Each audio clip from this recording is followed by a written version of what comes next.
Hello বন্ধুরা, চলে এসেছি আমাদের একটা নতুন চ্যানেল আমাদের উইজডম। দেখতে পাচ্ছ ইউটিউব চ্যানেল আমাদের উইজডম নিয়ে চলে এসেছি। তো আজকে আমরা এই চ্যানেলে মাধ্যমে আমরা দিয়ে থাকবো মাধ্যমিকের ক্লাস 7, 8, 9, 10 এর অঙ্ক প্লাস সায়েন্স প্লাস ইংলিশ এর ক্লাস করে থাকবো। যদি কারো ইন্টারেস্ট হয় অবশ্যই ভিডিওটাকে দেখবে, লাইক করবে এবং এখান থেকে যে শিক্ষাটা নেবে তার জন্য অবশ্যই তার কমেন্ট বক্সে তার কমেন্ট করবে। তো আমরা আজকে ক্লাস শুরু করব ক্লাস টেনের ফার্স্ট অঙ্ক আমরা শুরু করবো, সেটা হচ্ছে চক্রবৃদ্ধি সুদ। শুরু করবো আমরা কি আছে চক্রবৃদ্ধি সুদ, সরি চক্রবৃদ্ধি নয়, আমরা আজকে প্রথম থেকে শুরু করব, সেটা হচ্ছে সরল সুদ। আজকে শুরু করবো আমরা সরল সুদ, যেটাকে ইংরেজিতে বলা হয় সিম্পল ইন্টারেস্ট। যেটা বলা হয় ইংরেজিতে বলা হয় সিম্পল ইন্টারেস্ট, ইংরেজিতে বলা হয় সিম্পল ইন্টারেস্ট। তাহলে আজকে আমরা শুরু করবো প্রথম চক্রবৃদ্ধি সুদ। তো এই চক্রবৃদ্ধি সুদ এর অঙ্ক শুরু করতে গেলে ফার্স্ট টাইমে আমাদের কিছু বেসিক পয়েন্ট অর্থাৎ বেসিক নলেজ জানতে হবে, অর্থাৎ ফর্মুলা জানতে হবে। ফার্স্ট হচ্ছে যে চক্রবৃদ্ধি সুদের করতে গেলে কিছু ফর্মুলা জানতে হবে। ফার্স্ট হচ্ছে প্রিন্সিপাল, অর্থাৎ যেটাকে আমরা পি দ্বারা ডিনোট করি, পি দ্বারা চিনতে পারি। সেখানে হচ্ছে যে ইন্টারেস্ট, সেটাকে আমরা আই দ্বারা ডিনোট করি। তারপর হচ্ছে রেট অফ ইন্টারেস্ট, যেটাকে আমরা আর দ্বারা চিহ্নিত করি। তারপর হচ্ছে যেটা আমরা জানি রেট অফ ইন্টারেস্ট টাইম, যেটাকে আমরা টি দ্বারা চিহ্নিত করি। তো এই বেসিক নলেজ সম্পর্কে আমরা জানতে হবে। কেন এগুলো সম্পর্কে আমরা জানবো? কারণ হচ্ছে যে কোনো অঙ্ক করতে গেলে সরল সুদের ফার্স্ট টাইম তুমি প্রিন্সিপাল অর্থাৎ আসল কতটা তাই জানতে হবে। সেকেন্ড টাইম তোমাকে জানতে হবে কি ইন্টারেস্ট, ওর উপর কতটা ইন্টারেস্ট দিচ্ছে, কত টাকা ইন্টারেস্ট। আবার রেট অফ ইন্টারেস্ট অর্থাৎ কত পার্সেন্ট হারে দিচ্ছে। আমরা জানি যে কোনো ইন্টারেস্ট পার্সেন্ট হারে দেয়, কত পার্সেন্ট হারে দিচ্ছে। সেখানে হচ্ছে আমরা জানবো টাইম সম্পর্কে জানবো, কতটা ডিউরেশন, 1 বছর, 2 বছর, 2 মাস, 3 মাস ডিউরেশন, এই ডিউরেশন সম্পর্কে জানবো। তো এইগুলো আমরা ফার্স্ট টাইমে জানবো, যে প্রিন্সিপালটা, রেট অফ ইন্টারেস্ট, টাইমস, এইগুলো সম্পর্কে আমরা জানবো। তো এবার আমরা শুরু করবো অঙ্ক। এই অঙ্কে করার জন্য ফার্স্ট টাইম আমাদের একটা ফর্মুলা জানতে হবে, যে আমরা একটাই ফর্মুলা জানি, ইন্টারেস্ট সমান হচ্ছে P T R by 100। Already P মানে বলেছি এখানে, পি ইজিক্যাল টু কি, পি সমান হচ্ছে আসল, যেটা আমরা যেহেতু বাংলা বলছি সেটা আমরা বাংলায় বলছি। টি ফর সময়, টাইমটা আমরা ইংরেজিতে কি বলি সময়, আর ইজিক্যাল টু সুদের হার। তো এই কটা জিনিস সম্পর্কে আমরা তিনটা জিনিস জানা থাকলে আমরা যে কোনো সুদের হার থেকে শুরু করে আসল, তারপর সুদ, তারপর হচ্ছে সময়, আমরা সব কিছু বের করতে পারবো। তো আমরা অত কথা না বাড়িয়ে আমরা শুরু করব নতুন অঙ্ক, অর্থাৎ কোষে দেখি ক্লাস 10-এ যে অঙ্ক আছে সেটা হচ্ছে কোষে দেখি। সেই কোষে দেখি আমরা শুরু করব সরল সুদের 1 নম্বর যে অঙ্কটা আছে। তোমরা বই দেখে নিবে যে 1 নম্বর অঙ্কটা কি আছে। আমি 1 নম্বর অঙ্কটা পড়ছি, তুমি বই মিলিয়ে নিবে। দুই বন্ধু একসঙ্গে একটি ছোট্ট ব্যবসা চালানোর জন্য বার্ষিক 12% সরল সুদের হারে একটি ব্যাংক থেকে 15,000 টাকা ধার নিলেন। 4 বছর পরে ওই টাকার জন্য তাদের কত টাকা সুদ দিতে হবে? দেখো, প্রথম আমরা বলছে যে প্রথমে 12% সরল সুদের হারে, পার্সেন্টেজ মানে আমরা কি জানবো আর, 12% সরল সুদের হারে একটি ব্যাংক থেকে 15,000 টাকা ধার নিলেন। তাহলে এখানে 15,000 টাকা যে ধার নিলেন, তাহলে মোট টাকাটা হচ্ছে কত 15,000 টাকা, তারপরে ইন্টারেস্ট কত 12%। তারপরে হচ্ছে 4 বছর পর, সময়টার কথা বলেছে 4 বছর পর তাকে কত টাকা সুদ দিতে হবে। তাহলে 4 বছর পর কত টাকা সুদ দিতে হবে সেটা আমরা বের করবো। তাহলে ফার্স্ট টাইমে আমরা কি ডাটা দেওয়া আছে দেখবো। তাহলে এখানে আসল কি দেওয়া আছে, এখানে আসল এটা আমরা কি দেওয়া আছে পি ইকুয়াল টু 15,000 টাকা, সময় টি সমান 4 বছর। তারপর হচ্ছে আর কি দেওয়া আছে, সুদের হারটা দেওয়া আছে, সুদের হার আর সমান কত পার্সেন্ট 12%। আমাকে বের করতে হবে যে কত টাকা, তাদের কত টাকা সুদ দিতে হবে, অর্থাৎ 15,000 টাকার উপর 12% সরল সুদ, 4 বছর কত টাকা সুদ হবে সেটা আমাকে বের করতে হবে সেটা। তাহলে আমরা ফর্মুলা কি জানি, আমরা জানি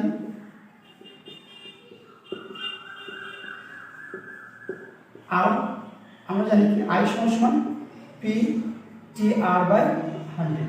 এখানে দেখবো কোন দুটো মান দেওয়া আছে, যেহেতু আই বলেছে টি মানে কত 15,000 টাকা, টি মানে কত 4 বছর, আর মানে 12, আর বাই 100 এই জিরো কাটবে। তাহলে আমরা গুণ করবো 4 × 48, 48কে আমরা গুণ করলে কত পাবো এখানে 7200 টাকা।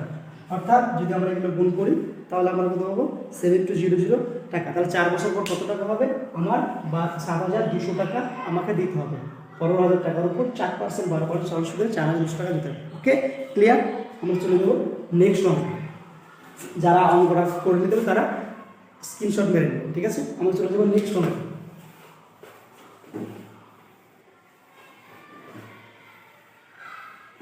দুই নম্বর আমরা দেখবো কি আছে।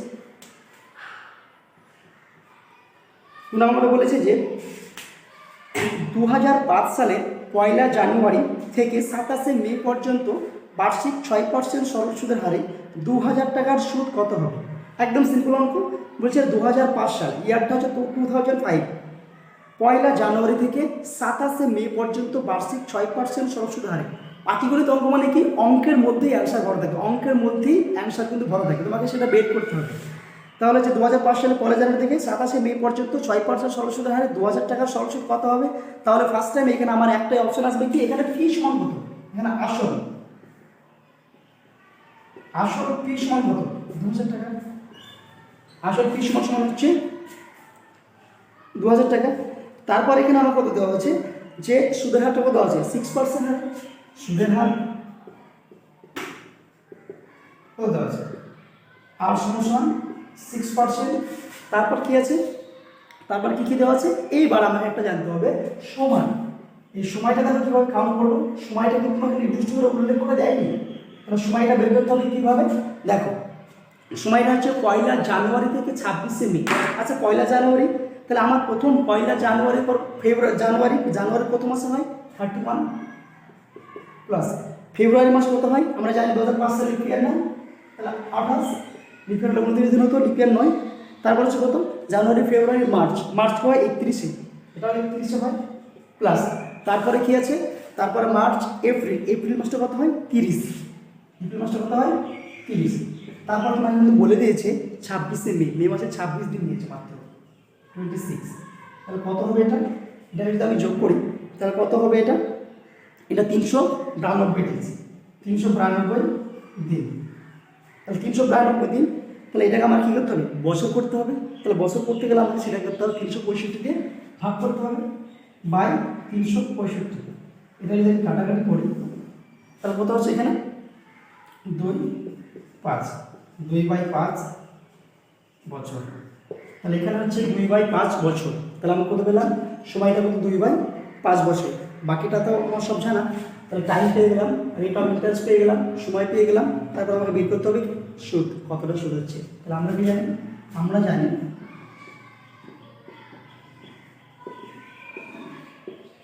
সুদ সমান কি, সুদ সমান হচ্ছে সুদ আই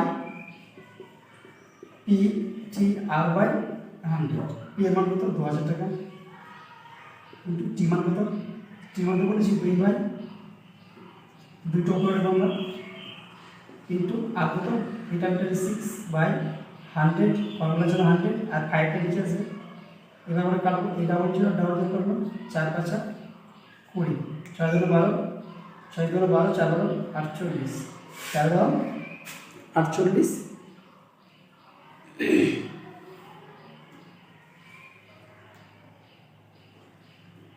48 টাকা। তাহলে আমাদের সুদ করতে হবে এইখানে 48 টাকা, সুদ হবে আমাদের 48 টাকা। তাহলে আমরা 2,000 টাকা 6% হারে 2/5 বছরে 48 টাকা আমরা সুদ পাবো। সুদ কত পাবো 48 টাকা, ঠিক আছে? এটা হচ্ছে অ্যান্সার। এবার আমরা চলে যাব নেক্সট 3 নম্বর অঙ্কে চলে যাব। ওকে, যাদের প্রবলেম হচ্ছে একটু বুঝে নাও।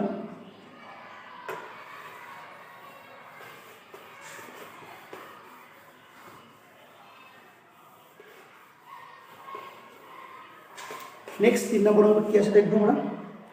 3 নম্বর অঙ্ক বলা হচ্ছে কি বলেছে দেখো, যে বার্ষিক 8.1/3% সরল সুদের হারে 960 টাকার 1 বছর 3 মাসের সববৃদ্ধিমূল কত? আচ্ছা, সববৃদ্ধিমূল যেটা নতুন ওয়ার্ড সেটা আমি বলে নিই। সববৃদ্ধিমূল মানে হচ্ছে সুদ প্লাস আসল, সেটাকে আমরা সুদাসলও বলতে পারি, ভদ্র ভাষায় ভালোবাসায় আমরা বলবো সববৃদ্ধিমূল। ওকে, তো সববৃদ্ধিমূল মানে কি? সুদ প্লাস আসল দুটোই চেয়েছে। তাহলে ফার্স্ট টাইমে আমরা ফর্মুলাকে জানি সুদে, প্রথমে সুদ বের করবো, সুদ বের করে যেটা হবে তার সঙ্গে আসলটা যোগ করে দেবো, তাহলে আমরা সববৃদ্ধিমূল পেয়ে যাবো। তাহলে আমরা কীভাবে করছি দেখেন, ফার্স্ট হচ্ছে বার্ষিক 8/1/3 সরলসুদ হারে কত? 960 টাকা 1 বছর 3 মাসের সববৃদ্ধিমূল কত হবে? তাহলে ফার্স্ট টাইমে হচ্ছে আসলটা কত? এখানে আসল হচ্ছে 960 টাকা, আসল 30 সমান 960 টাকা, সুদের হার 8 সমান কত হয়েছে? 8 সমান আছে আপনার 8/1/3%, তাহলে 3 আছে 25/25/3%। সময় কি আছে? সময় টি ইজিক্যাল টু কি বলেছে কি? সময় টি ইজিক্যাল টু 1 বছর 3 মাস। 1 বছর 3 মাস। আচ্ছা, তাহলে মাসটাকে আমার কী করতে হবে? বছর নিয়ে যেতে হবে। তাহলে মাসটাকে বছর নিয়ে যাওয়ার জন্য আমরা কী করবো? 1 বছর তো ঠিক আছে, তারপর ওটা 1 বছর তো ঠিক আছে, তারপর মাসটাকে 3 ভাগে, মাস থেকে 12 দিয়ে গুণ করতে হবে, ভাগ করতে হবে, তারপর মাসে পাবো, বছর পেয়ে যাবো 3 4 12। তাহলে 1 পূর্ণ 3/1/1/4 কত হবে? 5/4 বছর, 5/4 বছর। আর সুদ কত বলেছে? আর বলেছে যে 1 টাকাতে সববৃদ্ধিমূল কত হবে? তাহলে আমাকে বের করতে হবে কি, এখানে সুদ কতটা হবে সেটা আমাকে বের করতে হবে।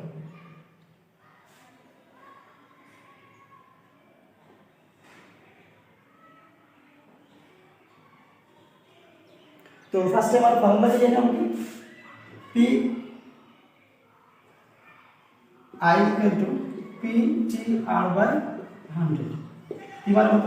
960 টাকা। টি ফর টাইম কত? 5 4টা লিখুন। আর পিটি টি এর মান কত? আর এর মান কত? 25। রিজাল্ট কি থাকলো? একটা আসবে 3 আর একটা আসবে 4 আর একটা 100 আছে। এই 0 0 কাটবো আমরা, 5 দুগুণ 10,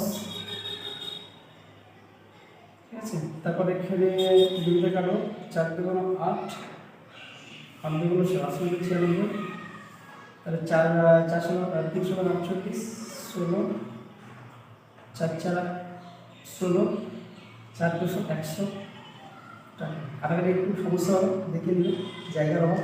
তো 100 টাকা মোট সুদ কত হলো? 100 টাকা। তাহলে আমার অ্যান্সার কি চেয়েছে? সুদ আসল, অর্থাৎ সববৃদ্ধিমূল। ম্যাকে বলেছি যে সববৃদ্ধিমূল বা সুদ আসল এই দুটো কথা মনে রাখবে, সববৃদ্ধিমূল বা সুদ আসল। সববৃদ্ধিমূল কত বলে? আগে ছিল আসল কত? 960 টাকা, পরে কত বললাম? 100 টাকা সুদ, তাহলে কত হলো? 1060 টাকা। এটা হচ্ছে আমার মেন অ্যান্সার, অর্থাৎ 1060 টাকাই হচ্ছে আমার মেন অ্যান্সার। এবার আমরা নেক্সট অঙ্ক শুরু করব। নেক্সট পার্টে আমরা নেক্সট অঙ্ক দেব। আজকে এই পর্যন্তই। নেক্সট দিনে আমরা নেক্সট পার্ট 2 এ নিয়ে চলে আসবো সরল সুদের বাকি অঙ্কগুলো। যারা আমাদের চ্যানেলটিকে সাবস্ক্রাইব করেননি অবশ্যই সাবস্ক্রাইব করবেন, এবং আমাদের চ্যানেলটিকে ভালো লাগলে অবশ্যই বেল আইকন টিপে সাবস্ক্রাইব করবে এবং লাইক দিন। Okay, thank you. Okay, by.